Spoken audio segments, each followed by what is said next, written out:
ভূতের মুভি করার সময় সত্যিকারের ভূত চলে আসে। একটি হরর মুভি করতে গিয়ে একজন স্ট্রাগলিং অ্যাক্টরের সঙ্গে ডিস্টার্বিং ঘটনা ঘটতে শুরু করে। তার মেয়ে ভাবতে থাকে যে তিনি অতীতের কথা ভেবে পাগল হয়ে যাচ্ছে, নাকি এর মধ্যে কোনো অশুভ কিছুর হাত আছে। নিউ ইয়র্কের টম নামে এক অ্যাক্টর, যে জর্জ টাউন প্রজেক্ট হরর মুভিতে প্রিস্টের রোল করছিলেন, সে একদিন রাতে মুভির সেট দেখতে এসে হঠাৎ তাকে কোনো অতিপ্রাকৃত শক্তি মেরে ফেলে। ফলে তার জায়গায় অ্যান্টনি, যে একজন বয়স্ক অ্যালকোহলিক স্ট্রাগলিং অ্যাক্টর, তাকে নেওয়া হয় প্রিস্টের রোলটি করার জন্য। এরই মধ্যে তার মেয়ে লি এর মা অর্থাৎ তার স্ত্রী মারা যায় এবং লিকে স্কুলের প্রিন্সিপালের বিরুদ্ধে প্রোটেস্ট করার জন্য স্কুল থেকে সাসপেন্ড করে দেয়। ফলে সে তার বাবা অ্যান্টনির কাছে থাকতে আসে এবং তার বাবার অ্যাসিস্ট্যান্ট হিসেবে কাজ করা শুরু করে। অ্যান্টনির সাথে লি এর অতটা মিল ছিল না। অ্যান্টনি বেশিরভাগ সময় তার স্ত্রীর মৃত্যুর জন্য ডিপ্রেসড থাকতো, এমনকি তার সবসময় অতীতে ছোটবেলায় হওয়া অ্যাবিউসের স্বপ্ন আসতে থাকে। ফলে সে আরো ভেঙে পড়তে থাকে। মুভির রিহার্সালের সময় অ্যান্টনি খুব স্ট্রাগল করছিল, ঠিকমতো ডায়লগ বলতে পারছিল না। মুভির ডিরেক্টর তাকে অনেক বোঝায়, মোটিভেট করে, কিন্তু তারপর অ্যান্টনি গড নিয়ে কিছু আজব আনন্যাচারাল কথা বলে বাড়ি চলে যায়। কথাগুলো শুনে মুভির ক্রিউরা অবাক হয়ে যায়। রাতে মুভির সবাইকে নিয়ে একটা পার্টি হয়। সেখানে অ্যান্টনির সঙ্গে ফাদার জর্জ কনারের দেখা হয়। ফাদার জর্জ ওই মুভিতে কনসালটেন্ট হিসেবে কাজ করছে,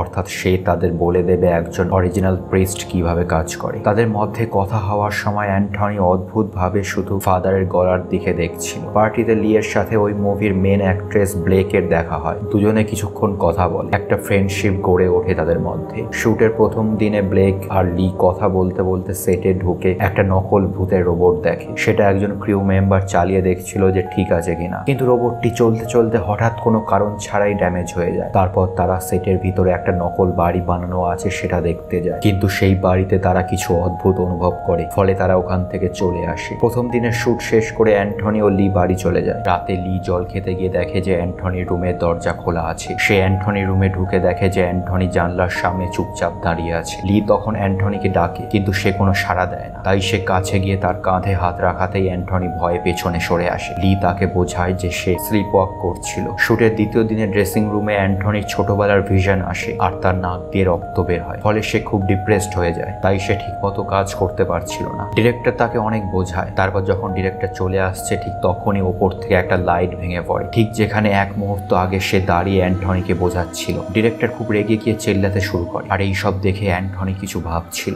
বাড়িতে অ্যান্টনি তার ড্রয়ার থেকে মুভিটির স্ক্রিপ্ট আর একটা জিজাসের লকেট বার করে। লকেটটি হাতে রেখে স্ক্রিপ্টের পাতা উল্টাতে উল্টাতে তার ছোটবেলার ঘটনার ভিশন আসতে থাকে। তার সাথে এক ভয়ানক ডিমানের ভিশন আসে, আর এই ডিমান কিছু ফিস করে বলছিল। লি এর ডাকাতে তার ভিশনগুলো বন্ধ হয়। লি তাকে বলে যে রেস্ট নিতে, আর অ্যান্টনি নিজের ঘরে চলে যায়। লি নিজের ঘরে যাওয়ার সময় কিছু একটা দেখে আবার পিছনে ফিরে আসে। দেখে যে সিঁড়ির ওখানে অ্যান্টনির এক পায়ের জুতো পড়ে আছে। সেই জুতোটা তুলে সিঁড়ি দিয়ে অ্যান্টনিকে ডাকতে ডাকতে নামতে শুরু করে। আর সিঁড়ির নিচে লবিতে পুরো অন্ধকার ছিল। সে শোনে যে অ্যান্টনি নিচ থেকে ল্যাটিন ভাষায় আস্তে আস্তে কিছু বলছে। সে তার ফোনে রেকর্ড করে সেগুলো। তখনই তার হাত থেকে তার ফোন নিচে লবিতে পড়ে যায়। সে তখন ওই অন্ধকারের মধ্যে ভয়ে ভয়ে অ্যান্টনিকে ডাকতে ডাকতে নামে। তখন হঠাৎ লাইট জ্বলে ওঠে, আর সে ভয়ে পিছনে ফিরে দেখে যে তার অন্যদিকে ফিরে অ্যান্টনি নগ্ন অবস্থায় দাঁড়িয়ে প্রস্রাব করছে আর ল্যাটিন ভাষায় আজগুবি কিছু বলছে। আর তখনই লাইট অফ হয়ে যায়। তার এক মুহূর্ত পরে আবার লাইট জ্বলতেই লি দেখে যে অ্যান্টনি একদম তার কাছে, তার সামনে দাঁড়িয়ে তাকে দেখছে। আর অ্যান্টনির চোখ পুরো সাদা। সে খুব ভয়ে চিল্লিয়ে পেছনে সরে আসে। লাইট তখন জ্বলা নেভা করতে থাকে, আর তখন লি দেখে যে অ্যান্টনি তার সামনে আর নেই। সে চারিদিকে তাকায়। তারপর সিঁড়ির উপরে তাকিয়ে দেখে যে অ্যান্টনি একদম সিঁড়ির উপরে দাঁড়িয়ে নিচের দিকে মুখ করে তাকেই অদ্ভুত ভাবে দেখছে। তার কিছুক্ষণ পরে অ্যান্টনি আবার নিজের সুস্থ অবস্থায় ফিরে আসে, আর লি তাকে শাওয়ারে পাঠায়। অ্যান্টনি যখন শাওয়ারে আছে তখন তার কাঁধে একটা বড় ব্ল্যাক স্পট থাকে। শুটের 11 নম্বর দিনে movie director, producer, father George আর কয়েকজন ক্রিউ মেম্বার এতদিনের হওয়া শুটের ভিডিওগুলো দেখে ফাদার বাদে বাকি সবাই অ্যান্টনির অ্যাক্টিং দেখে রেগে গিয়ে বেরিয়ে যায়। তখন লি ফাদারের সাথে কথা বলে এবং তারা দুজন ওই ভিডিওগুলো দেখে। অ্যান্টনি ডিপ্রেসড হয়ে আরো বেশি মদ খেতে শুরু করে। লি আর ব্লেক দুজনে রাস্তায় হাঁটতে হাঁটতে লি তাকে বলে যে সে মাঝে মাঝে ভাবে যে যদি তার মায়ের বদলে তার বাবা মারা যেত তাহলে ভালো হতো। লি আর ব্লেকের মধ্যে একটা রোমান্টিক সম্পর্ক গড়ে ওঠে। লি বাড়িতে তার রুমে লাইট জ্বালিয়ে পিছনে ফিরতেই দেখে যে অ্যান্টনি তার রুমে বসে আছে, আর তার সারা গায়ে রক্ত দেখে অ্যান্টনি নিজেই নিজের হাত কেটে ফেলেছে। লি এর কারণ জিজ্ঞাসা করে। সে জিজ্ঞাসা করে যে কি হয়েছে, কেন তুমি এরকম করেছো, তুমি কি কোনো ড্রাগস নিয়েছো? উত্তরে অ্যান্টনি বলে যে সে কোনো ড্রাগস নেয়নি, বরং সে নিজেই বুঝতে পারছে না যে তার সাথে কি হচ্ছে। লি তখন তাকে বলে যে সে বাড়ি থেকে চলে যাবে, আর তখনই ঘরের দরজাটা নিজে থেকেই বন্ধ হয়ে যায় এবং অ্যান্টনি উঠে দাঁড়িয়ে লিয়ের দিকে এগোতে এগোতে একটা খুব ভারী গলার আওয়াজ করে তাকে বলে যে তার অন্য কোথাও যাওয়ার জায়গা নেই, স্কুল নেই,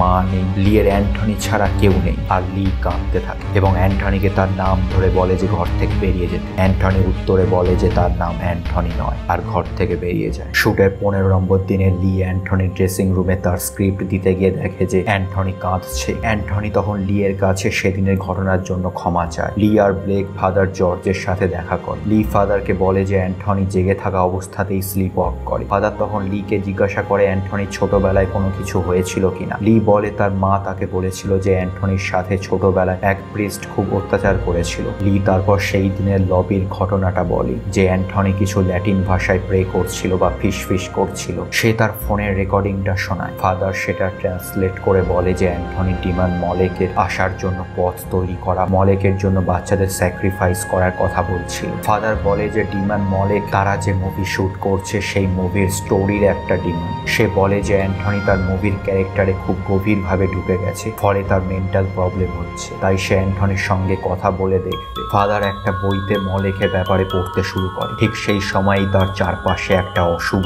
কিছু অনুভব করে, আর সেই মুহূর্তে অ্যান্টনিও নিজের রুমে ঘুমানোর সময় অ্যান্টনির নাইটমেয়ার আসে। তার ছোটবেলায় দেখা ঠিক মলেকের মতোই এক ডেমনের ছবি। শুটের 18 নম্বর দিনে অ্যান্টনির একটা এক্সরসিজমের শুট ছিল। সেটা করতে করতে সে অদ্ভুত আচরণ করতে শুরু করে। ডিরেক্টর তাকে মোটিভেট করার চেষ্টা করে। অ্যান্টনি তখন সেখান থেকে বেরিয়ে ডিরেক্টর ক্যামেরাম্যানরা যেখানে বসেছিল তাদের সামনে গিয়ে তাদের দিকে পিছন করে হঠাৎ দাঁড়িয়ে পড়ে। লাইট অন অফ হতে শুরু করে, তারপর অমানবিকভাবে তার হাত পা শরীর ভেঙে যায়। এটা দেখে সবাই প্রচন্ড ভয় পায়। তারপর সব আলো বন্ধ হয়ে যায়। তার কিছুক্ষণ পরেই লাইট জ্বললে সবাই দেখে যে অ্যান্টনি একটা ডাইনিং টেবিলের চেয়ারে বসে আছে। তারপর সে নিজের মাথা টেবিলে ঠুকতে ঠুকতে রক্ত বের করে ফেলে। সবকিছু আবার ঠিক হয়ে যাওয়ার পর ডিরেক্টর অ্যান্টনিকে মুভি থেকে বাদ দিয়ে জো নামে এক অ্যাক্টরকে তার জায়গায় নেয়। জো সেই রাতে নতুন রোল মুভির সেটে কিছুক্ষণ প্র্যাকটিস করার পর যখন আয়নার সামনে দাঁড়িয়ে তার ডায়লগগুলো বলছিল, ঠিক তখনই পজেসড অ্যান্টনি আয়নার ভেতর থেকে বেরিয়ে তাকে মেরে ফেলে। বাড়িতে লি অ্যান্টনিকে ওষুধ খাইয়ে ঘর থেকে বেরোতেই ব্লেক তাকে জানায় যে জোকে মুভির সেটে টুকরো টুকরো অবস্থায় পাওয়া গেছে, তাই মুভির শুটিং আর হবে না। ব্লেক আর লি দুজনে লিয়ের বেডে কিস করতে শুরু করে। আর তখনই অ্যান্টনির জোরে চেল্লানোর আওয়াজ পেয়ে লি দৌড়ে অ্যান্টনির রুমে এসে দেখে যে অ্যান্টনির শ্বাসকষ্ট হচ্ছে। লি ব্লেককে অ্যাম্বুলেন্স ডাকতে বলে। তখন অ্যান্টনি একটা ভয়ানক ভুতুড়ে আওয়াজে লিকে মেরে সরিয়ে দেয়। ব্লেক লিকে হাত ধরে দাঁড় করায়। অ্যান্টনি লিকে ব্লেককে কিস করতে বলে। তারা ওখান থেকে পালিয়ে ফোন করতে যায়, কিন্তু অ্যান্টনি এসে লিকে টেবিলের উপর আছাড় মেরে তার মুখ চাটতে শুরু করে। তখনই ব্লেক পিছন থেকে একটা কেটেল দিয়ে অ্যান্টনির মাথায় মারে, আর অ্যান্টনি লিকে ছেড়ে বাড়ির জানলার দিকে গিয়ে জানলা থেকে নিচে ঝাঁপ দেয়। ফাদার জর্জ লিকে বলে যে অ্যান্টনিকে কোনো ডিমন পজেস্ট করে আছে। লি ফাদারকে বলে যে সে এখনো সেই ডিমনকে তাদের চারপাশে অনুভব করছে। লি, ব্লেক এবং ফাদার তখন সেই মুভির সেটে যায়। ফাদার একটা এক্সরসিজমের বই নিয়ে সেটের ভিতরে ঢোকে। লি তখন সেই ঘরটাতে যায় যেটাতে শুটের প্রথম দিনে সে আর ব্লেক গেছিল। দেখে যে সেখানে ফাদারের হাতে থাকা বইটি পড়ে আছে। সে সেটা তুলতে যায়, কিন্তু বইটি নিজে থেকেই দরজার দিকে চলে যায়। সে আবার বইটি তুলে পেছনে ফিরতেই দেখে যে অ্যান্টনি প্রিস্টের ড্রেস পরে দাঁড়িয়ে আছে আর হাসছে, আর তার চোখ পুরো কালো।